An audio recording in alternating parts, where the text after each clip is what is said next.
Not again. A sense of dread washed over me as soon as I saw his name pop up in my inbox. Well, actually, it was my name, only reversed. Kennedy Riley. The guy was a total jerk. He worked at our sister company across town. Every so often someone mixed up our email addresses and we'd get each other's messages. Riley.Kennedy@starpublishing.com was pretty easy to mess up with Kennedy.Riley@starpublishing.com. Whenever I received an email that was obviously intended for him, I politely forwarded it along. No peeking. Backwards me, however, wasn't quite so nice. The nosy son of a bitch had the nerve to not only read my emails, but dissect them and offer his unsolicited thoughts. Hopefully, whatever he had received of mine this time around was innocuous. I clicked. No.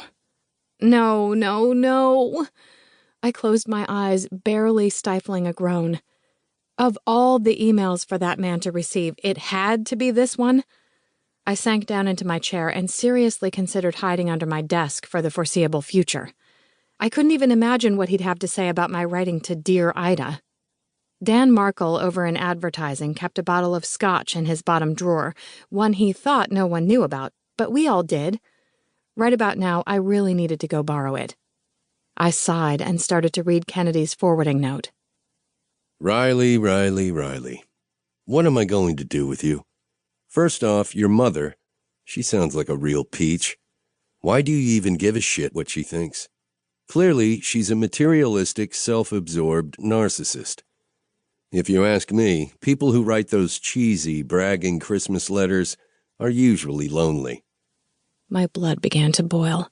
I hadn't asked him. And he had some nerve talking about my mother. What the hell did he know about her? Of course, my email had told a thing or two, but that was supposed to be private, definitely not for his reading or analysis. Plus, you know how things are with family. I could complain all I wanted about my mother or siblings, but no one else freaking could. I clenched my teeth so hard that I began to feel the early rumblings of a tension headache. Yet instead of deleting the email like any sane person would have, I continued reading. But let's get to the heart of the problem, shall we?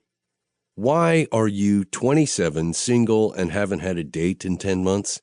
Tell me, Riley, there must be a reason. I asked around about you. Rumor has it you're not too shabby looking, which makes this situation all the more baffling. Personally, I think you should skip writing to Ida from now on and tell me your problems. I'll get to the bottom of things real fast. X. Kennedy. P.S. Is Olivia single? Wink emoji.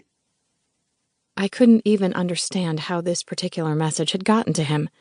Who would reply to an email and retype the address of the person they're responding to? Doesn't everyone just hit reply? Then I remembered. I hadn't emailed Dear Ida. I'd filled out a form on the advice columnist's website. It was the first time I'd ever done such a crazy, impulsive thing, but it had been the day after Thanksgiving, the unofficial start of the holiday season, and I'd had a little bit of wine that night. Like clockwork, my mother had called that morning to make sure I knew that her annual Christmas Eve open house would start promptly at 6. She'd also rattled off a list of neighbors and people from church she had invited who had sons that were fine husband material. And so, I celebrated the unofficial start to the time of year I hated most by drinking a bottle of wine by myself and pouring my lonely, tipsy heart out to a 60-year-old advice columnist. Stupid, I know.